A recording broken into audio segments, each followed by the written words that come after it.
তদুপরি আমরা এই যথেষ্ট খেদমত আপনাদের আগাম দেওয়া সম্ভব হচ্ছে না, যেটুকু অসম্পূর্ণ রয়ে গেছে আপনারা ক্ষমা সুন্দর দৃষ্টিতে দেখবেন। রাত্রে ঢাকা থেকে অনেক মহাজন মেহমান তশরিফ আনতেছেন, আমাদের অনুষ্ঠান চলবে, বাদ মাগরিব জিকিরের মাহফিল হবে, ভোরসার জিকির করাবেন, তালিম তরবিয়ত দিবেন। এখন আপনাদের সামনে মুফতি সাহেব মূল্যবান তকদির পেশ করবেন। মুফতি সাহেব।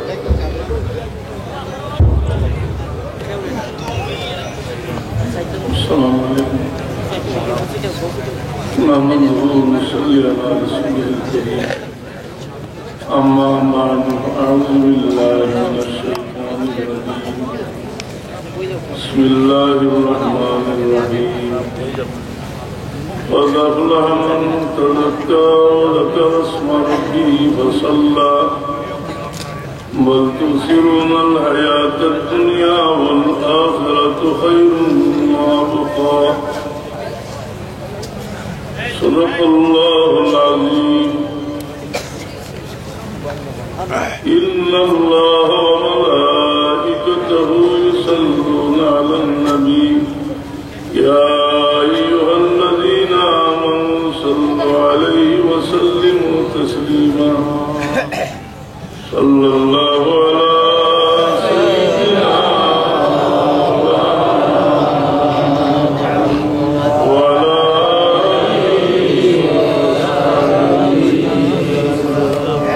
صلى الله على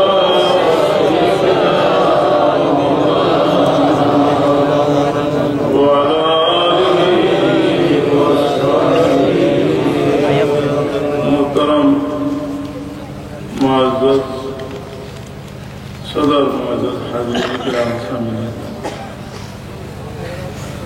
আমরা আজকের যে মহফিল বাৎসরিক হযরত শাহরুল্লাহ রহমাতুল্লাহ আলাইহির বাৎসরিক ইসালে সওয়াব মহফিল,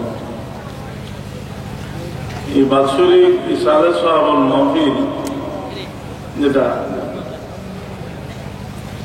এই মহফিল ও জমাওয়াজ এরকম মহফিল করা বা নিজের মুর্শিদুর লাগি সালেহীনর লাগি বছর একবার নির্ধারিত তারিখে মহফিল হল জিয়ারত যাওয়ার সরাসরি সুযোগ আছে। শাহ আব্দুল আজিজ মসজিদ দেহলভী রহমতুল্লাহ আলাইহি তার ফতোয়া আজিজ দুইটা ফতোয়া বলে সই এর সুবুতের মাঝে হাদিস আনছেন যে আল্লাহর হাবিব সাল্লাল্লাহু আলাইহি সাল্লাম বছর নির্ধারিত তারিখে শুহাদায়ে উহুদের জিয়ারত সাহাবায়ে কেরাম মিলিয়ে দিতেন। সুতরাং আজকে যারা আইসেন সবচেয়ে এর মাঝে গুরুত্বপূর্ণ কামের মাঝে একটা কাম হইল যে বছরও একবার আগে নিজের মুর্শিদুর লোক অন্তত মুলাকাত করা আর দুনিয়া থেকে গেলে কিন্তু রুহানি ফয়েজ লইবার লাগি আইয়া জিয়ারত সামিল হওয়া, এই জিয়ারত সামিল হওয়া বছর, যার কারণে বহু মানুষ মহিল অনেক সময় তা হই না, আমরা নারাজ হইবার কিছু না, কারণ মানুষের দিলর যে টান, যেটা যে সবর অনুবাদ আছে, দিলরের টান আছে যে রোজার সামনে বা রোজার আশেপাশে বুঝা যে পড়াশোনা করতাম যদি জিয়ারত করতাম দিল শান্তি হইল। যেহেতু আল্লাহর ওলি হল দুনিয়া থেকে যাওয়ার বাদে এরা রুহানি ফয়েজ জারি থাকে, এটার বহুত দলিল আছে। এই রুহানি ফয়েজ জারি থাকে, কিন্তু রুহানি ফয়েজ হাসিল করবার লাগে নিসবত লাগে বা সওয়াবে সানি করিয়া, সওয়াবে সানি করার মাধ্যমে এই ফয়েজ হাসিল করে। তার কারণে আমরা যারা জিয়ারত আইছি, আমরা কোথাও খেয়াল রাখা উচিত যে আমরা পীর মুর্শিদ হতো শাহরুল্লাহ রহমতুল্লাহ আলাইহি কবর জিয়ারত করতে কিভাবে হতাম। অর্থাৎ তাই কবর জিয়ারত করতা, যেটা আমরা ফেকার কিতাব হলো যেভাবে জিয়ারত করার নিয়ম ঠিকই ভাবে করতাম। আমরা অনেক সময় অনেক মাজারও যাই, গিয়া বহুত ব্যতিক্রম দেখিয়া যেন যেটা দেখলাম আমরা এটা লইতাম না, ইনো আমরা বুঝতাম যে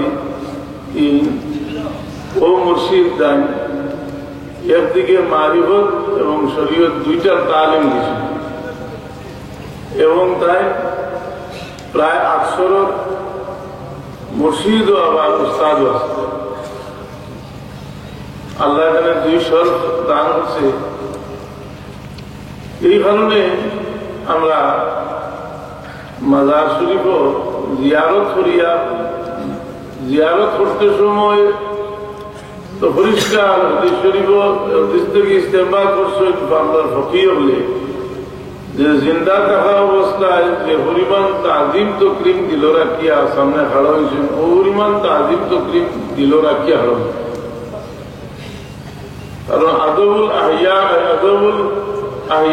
কাল আমওয়াত ये मसला है। खड़ा हुई जाहिरी ताजीम बातिनी ताजीम, किंतु हमने इला কোনো নিষেধ কাম করতা না, যেটা শরীয়তের খিলাফ। এর কারণে এই মাজার শরীফ জিয়ারত তারা আইস, এই কথাটা আমরা খেয়াল রাখা উচিত যে আমরা বীর মসজিদে কবর জিয়ারত করতা, তাহলে এটা আলাদা একটা কবর জিয়ারতের প্রতি একটা আকর্ষণ আলাদা আছে। সবসময় নামাজ পড়িয়া কবর জিয়ারত করতা, মসজিদে নামাজ পড়িয়াও কবর জিয়ারত করতা। যেখানে মাদ্রাসার পিছনে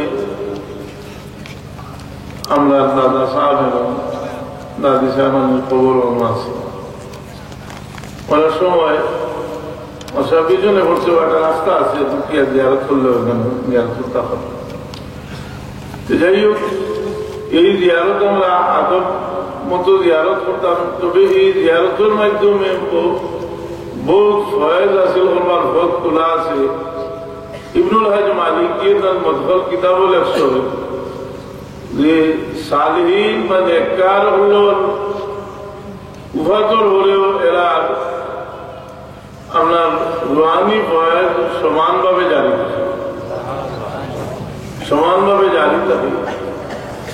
এই রুহানি ফয়েজ যেটা এটা এরার লাগে যেন ইয়াদ করা ওখানো এটা গিয়া পৌঁছে, কারণ এই রুহানি ফয়েজ এরা যখন খবর থাকে আজকে তার চাকরিতে হলে তো স্বার্থ আমরা সাহায্য যে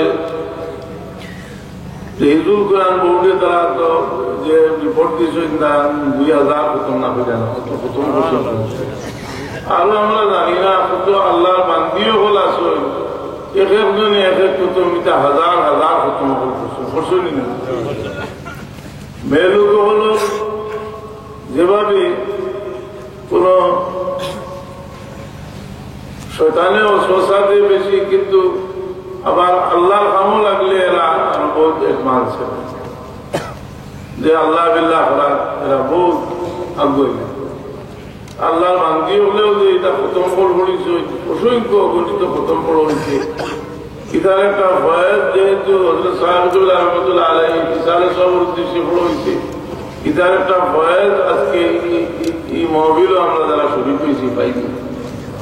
কারণ আল্লাহ বড় দয়াল, আল্লাহ মানুষের একজনের আমল আরেকজনের শরীক করিলেন, যদি হে শরীক হইতে চায়। ঈদুল ইলার রেওয়ায়ত আছে তো যে জলিল কদর সাহাবী হলে খবর রাখতা যে কোরআন শরীফ ওর খতম ঘুরাইছে নি, কোরআন শরীফ ওর খতম শেষ হইলে তাই দোয়া শরীক হইতে হবে।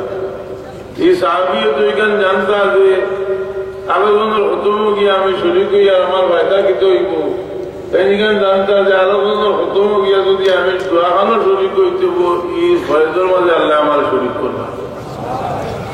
এই কারণে যেহেতু কোরআন শরীফের খতম হয়েছে, যতবার দোয়া হইব নিজের দিলের মাঝে উমিদ জমাইবার লাগি কথা উমিদ রাখেন যে এই দোয়া হল এই সোহাবেসানির মাঝে এই কোরআন শরীফের খতম হলো আছে।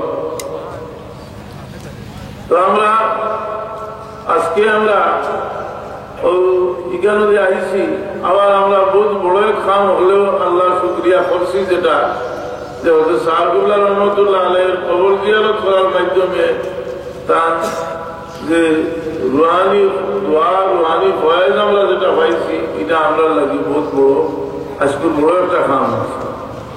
সে তো খতম হইছে, খতমর দোয়া হয়েছে, বক্সিয়া দেওয়া হয়েছে, কুল উম্মতে মুহাম্মদীর লাগি বক্সিয়া দেওয়া হয়েছে। অন্যর লাগি দোয়া করলে হুজুরে পাক সাল্লাল্লাহু আলাইহি সাল্লামে ফরমায় অন্যর লাগি দোয়া করলে আল্লাহর ফেরেশতা হলে আমরা লাগি দোয়া করেন আর হইন আল্লাহ তার ভাই লাগিয়ে দোয়া করে তারে যে বালা কাটলে দেওয়া। তো আমরা বুজুর্গ হল লাগিয়ে খাস মোহব্বত রাখি যে আমরা ফায়দা খিতা হয় যে হুজুরে পাক সাল্লাল্লাহু আলাইহি সাল্লামের দোয়া শিখাই দিয়েছেন আল্লাহুম্মা ইন্নী আসআলুকা হুব্বাকা ওয়া হুব্বা মান ইউহিব্বুকা ওয়া হুব্বা আমালিন ইউবাল্লিগুনি ইলা হুব্বিক। আল্লাহ তোমার মহব্বত আমাদের দান করো এবং দান হলো তুমি যারা মায়া করছো তার মহব্বত আমাদের দান করো। এই মহব্বত বেশ মানুষের পরিবর্তন হলে মানুষের দিল পরিবর্তন হয়ে যায়। এক এক মহব্বত দিয়ে মানুষের দিলের উপরে এক এক ধরনের তাসির হলে এর কারণে খালিস দুনিয়ার বাস্তি মহব্বত যেটা এটা দিল এক ধরনের তাসির হলে আল্লাহর বাস্তি মহব্বতের তাসির আরেক ধরনের হয়, যেটার মাঝে কলবে রোশন হলি দেয় এই মহব্বতে। এর কারণে তরিকার বুজুর্গ হলে নিজের মুর্শিদের লোকের কি মহব্বতের তাল্লুক হইতো এর মিসাল দিতে গিয়া দলিল আনতে আনছেন। হুদাইবিয়ার সন্ধি যেদিন হইল আল্লাহর হাবিব সাল্লাল্লাহু আলাইহি সাল্লামের সাহাবী হলে যে মহব্বত করিয়া দেখাই দিছিল ও মহব্বতের মিসাল হিসাবে দলিল হিসাবে আনছেন। বুখারী শরীফের হাদিস যে হযরতে উরওয়া ইবনে মাসউদ রাদিয়াল্লাহু তাআলা আনহু তখন মুসলমান না সন্ধি করবার লাগি আইছেন আর আইয়া তার মনে কথা আইলো জানলো গিয়া তাল্লুক কত খান বিপদ পড়লে বাগিয়া ও সাহাবী হলে দেখাই দিলা যে আল্লাহর হাবিব সাল্লাল্লাহু আলাইহি সাল্লামের তুক মোবারক বলাইলে তুক আতর হইছে। সাহাবী হলে আল্লাহর হাবিব সাল্লাল্লাহু আলাইহি চুল মোবারক কাটানি শুরু হয়েছে, চুল নিবার লাগি তার মাঝে লড়াই শুরু হয়ে গেছে। আল্লাহর হাবিব সাল্লাল্লাহু আলাইহি সাল্লাম ওযু করতে ওযুর পানি নেবার লাগি তার মাঝে লড়াই শুরু হয়ে গেছে। এটা বুখারী শরীফের রিওয়ায়াত দিয়ে হাদিস থেকে এই হাদিস থেকে বহুত মসলা আনছেন। ফতহুল বারী কিতাবের মাঝে হাফিজ জামাত হাফিজ ইবনে হাজার আসকালানী রাহমাতুল্লাহ আলাইহি আনছেন। হাদিস থেকে বোঝা যায় যে এই হাদিস থেকে কয়েকটা মসলা বোঝা যায়। এর মাঝে একটা আনছেন যে রাসূল পাক সাল্লাল্লাহু আলাইহি ওয়াসাল্লামের বদলাত মোবারক অর্থাৎ তুতু মোবারক, আল্লাহর হাবিবর আপনার গাম মোবারক, পেশাব মোবারক সব পাক থেকে মসলা। দুই নম্বর মসলা আনছেন যে সাহাবী হলে এই ঘটনা কেনে করলা সাহাবী হলে দেখাই দিলা যে আমরা আপনার আল্লাহর হাবিব সাল্লাল্লাহু আলাইহি সাল্লামের কতটুকু মহব্বত করি। এই হাদিস সামনে আনিয়া তালব হিসাবে আরেক মসলা আনছেন যে তসব্বুরের মসলা হইল যে ফানাফি শেখ মুর্শিদর লাগি কেউ ফানা হয়ে যাওয়া, মুর্শিদর মহব্বতের মাঝে ফানা হয়ে যাওয়া। এই ফানাফি শেখ যে এর এই মসলা ও হাদিসটা কি তাই ইস্তেমাল করছে। তো হাদিসটা কি বলা যায় যে মুর্শিদর লোকে মুজাদ্দিদে আল-বেসানি রহমাতুল্লাহ আলাইহি মকতুবাত শরীফ তাই লম্বা আলোচনা আনছেন যে মুর্শিদুর লোকের তাজিম তকরিমের ব্যাপার আর লম্বা আলোচনা আনছেন মুজাদ্দিদে আল-বেসানি রহমাতুল্লাহ আলাইহি।